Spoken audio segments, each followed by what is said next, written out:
Myanmar, this is a country in Southeast Asia. It is now doing some of its trade with China using the Chinese yuan, the currency of China. And this is a big deal because normally everyone resolves their trade and everything else in US dollars. So dumping the US dollar and moving to the Chinese yuan, this is a big deal.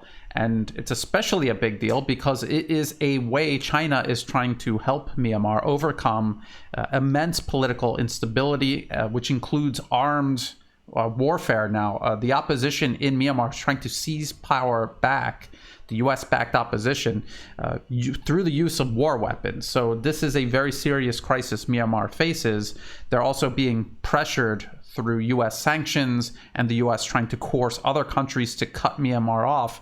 So China throwing them this financial and economic lifeline, this is going to be a huge help. This could be the thing that helps them get through the rest of this conflict and restore some sort of stability back to the country and get it back on the path toward moving forward. Now, before I get into that, what the West will say is, look at China. Look at China trying to help Myanmar, this brutal dictatorship, murdering its own people. Well, none of this is true. This is just the West lying about yet another country on the map that it's intent on targeting and overthrowing the government of. The Myanmar military overthrew the US-sponsored client regime of Aung San Suu Kyi and her National League for Democracy back in February of this year, 2021.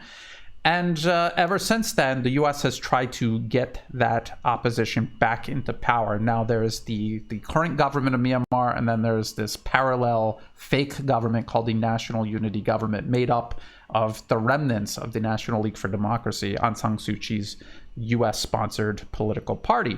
And I have pointed out many times before how from the very beginning, the US built this opposition up and then worked for decades to install it into power. And when Aung San Suu Kyi was in power, she had literally British and Australian citizens advising her on extremely sensitive topics, including the rewriting of Myanmar's constitution. No country in the world would tolerate this, and Myanmar didn't tolerate this. So the government was ousted from power, the military has taken over, and they are going to uproot all of this foreign interference, just like any other country would. And what does the US do when they don't get their way, and when an opposition cannot get itself back into power through elections, when it's starting to be dismembered and uprooted because of its foreign backing? They resort to violence.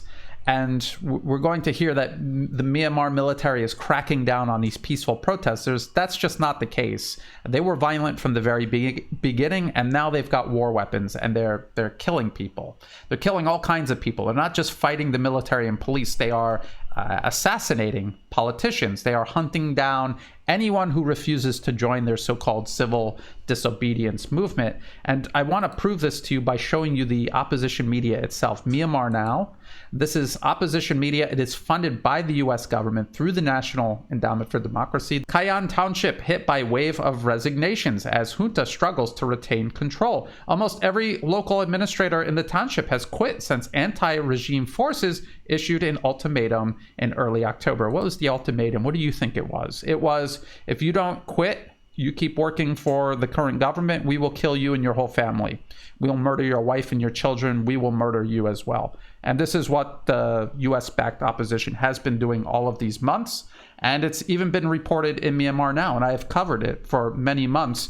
And I have cited opposition media, not Myanmar state media, not Chinese or Russian state media, the opposition's own media. They admit that this is what they've been doing. And they will admit in this article exactly what this was. So in an interview with Myanmar Now, the leader of, in this PDF, this is what the opposition is calling their roving death squads and their terrorists, the so-called People's Defense Forces, PDF. So Myanmar Now is in contact with them, and they said that virtually every ward and village administrator in the township had quit by the deadline. According to the Kayan channel, a Facebook page created to track developments in the township, some 60 administrators have quit so far, roughly half of them citing death threats as their reason for leaving. So that's what the People's Defense Forces were doing, threatening the lives of administrators. These are non-combatants. These are not people with weapons that threaten them in any shape, form, or way. They threaten their lives. They said they will slaughter them and their family if they don't quit. And so they quit because they're not really all that confident that the government can protect them. And so this is what the U.S. is backing in Myanmar right now, absolute terrorists. And this is who China is helping Myanmar's government defend against, this sort of foreign-sponsored terrorism that the opposition itself, the opposition media itself, admits is using terrorism to advance this conflict, to deepen this conflict. It's very important to understand that before I go into this next article. Now, the U.S., in addition to sponsoring these terrorists and trying to burn the country to the ground, they have been applying pressure from outside as well. They're doing sanctions like they do to everyone. And they're hoping to not only cripple Myanmar's government by placing these sanctions, they're pressuring other countries to cut themselves off from Myanmar, especially countries that do a lot of business with Myanmar, especially neighboring Thailand. Of course, there's one country that the U.S. cannot coerce or pressure into ending business with Myanmar, and that is China.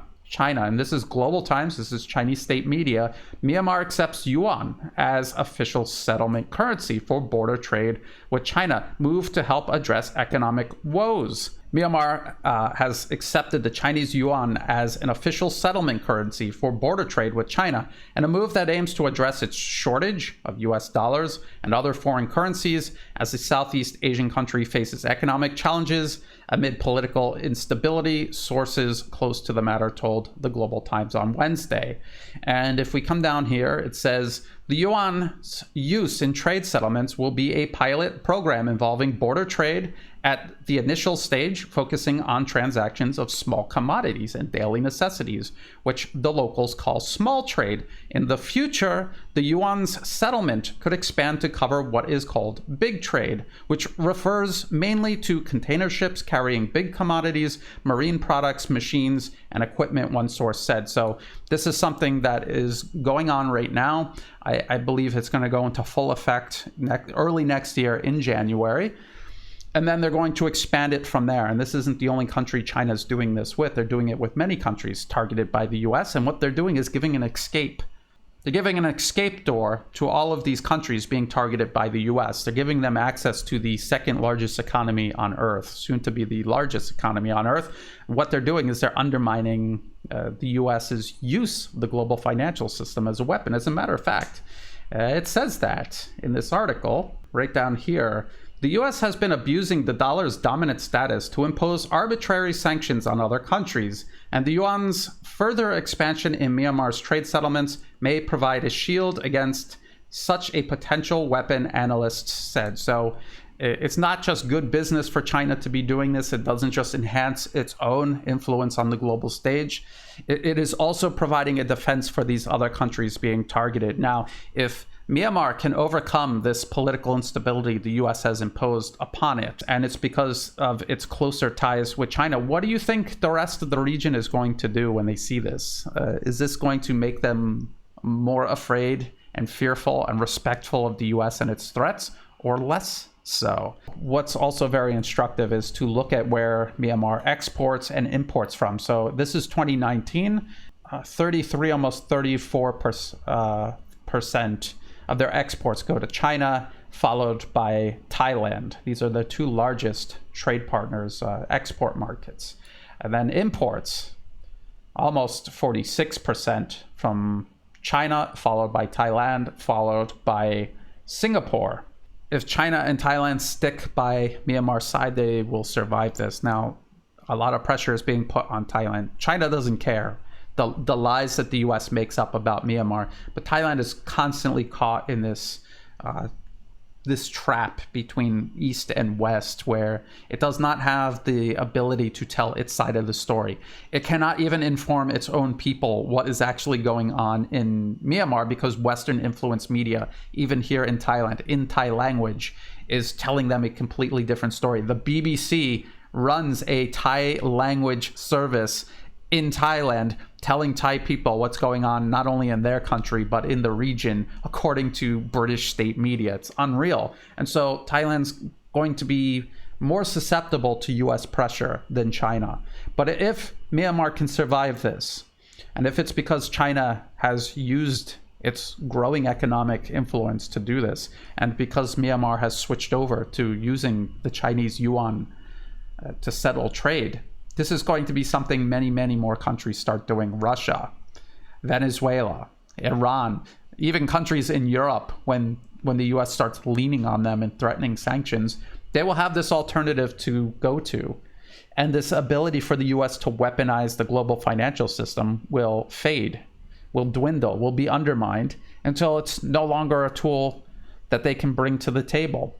And what they're doing now is not isolating Myanmar, not isolating China, but now they're starting to isolate themselves. So the US has a lot to offer the rest of the world if they could just accept that they are not going to control the world anymore. If they could just find a constructive role to play amongst all of these other nations rather than trying to impose itself on all of these other nations, they would have a very constructive and lucrative relationship with Asia. They just wouldn't have primacy over Asia. And why should they? They're not even located in Asia on the map. Why do they presume primacy over the region? It makes absolutely no sense. And a foreign policy that makes no sense is not sustainable. And I think we could see how this is taking shape. Still, China has to be careful, Myanmar has to be careful, Thailand has to be careful. A desperate country is a dangerous country. A country like the United States, who in the best of times would ravage countries, pretty much wipe them off the map. What do you think they will do when they become increasingly desperate? I'm going to keep an eye on this. Nobody is reporting on what's going on in Myanmar, honestly, in English, except for me. I have not seen anyone else do it. Now, Global Times is doing it in English, but that's because China is directly involved in this trade agreement and using the Chinese yuan. I hope it's the beginning of many more people talking about this and talking about it in a way outside of the Western narratives, which are just complete lies. If you thought this video was useful, please like and share it. Think about subscribing. It's free to do and it helps the channel grow. I have a website, newatlas.report. You can find and follow all of my work there. There is no paywall, there are no ads, there never will be, so you can find and follow my work there. If I ever get kicked off of YouTube, I can host videos on other video sharing platforms and embed them on the website. So if you bookmark the website and you share it with others, you will always be able to find my most recent work there. I'm also back on Twitter for the time being at Brian_Berletic. And I'm also on Weibo. This is a Chinese social media platform because you never know when the Western media is going to censor you off of their platforms. So you got to diversify.